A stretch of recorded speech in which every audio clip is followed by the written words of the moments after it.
Each day in the United States, millions of Americans are listening to, watching and reading the news. But some feel it's difficult to get a straightforward, non-opinionated viewpoint from the American media, especially when there's so much partisan bias. In a country where 24-hour rolling news is the norm, there's always a way to find out what's happening and find out what other people think. But with so many opinions readily available, many news consumers complain that networks push their partisan messages over impartial, considered coverage. Out of a diversity of voices, you are more likely to know the truth. In practical terms, I think it can be more complicated. If there's a wide diversity of voices on events that are moving very quickly, in practice, you may be confused because things are, there's so many contradictory accounts of something. It's no secret to viewers that some mainstream national news channels have biased views. Fox News, for example, with a conservative Republican agenda.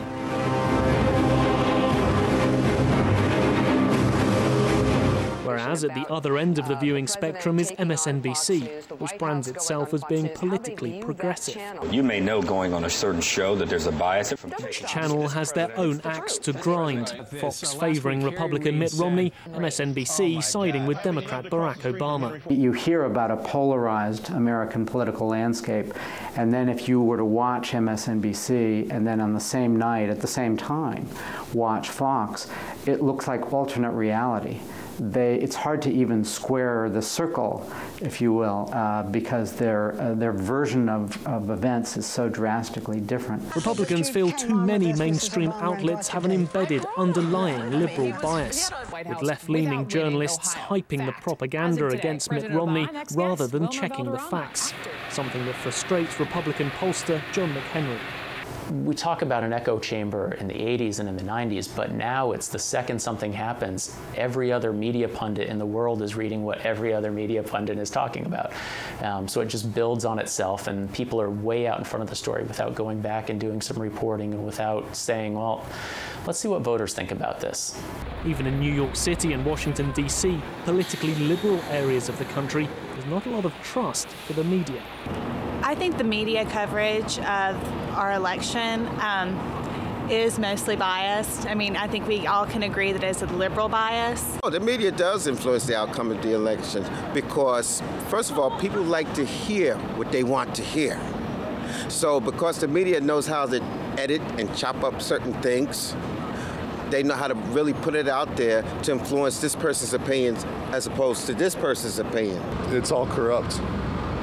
Advertising money.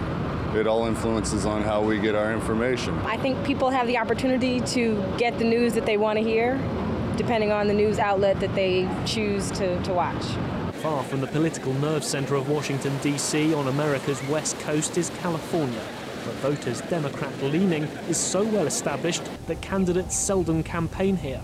When they do show up, it's for fundraisers, from which the media are excluded, making West Coast political reporting far from reliable. It's a challenge. What you have to do is actually know people who are actually going to be in the fundraiser and interview them afterward. Often they'll only go on background. That is a big challenge.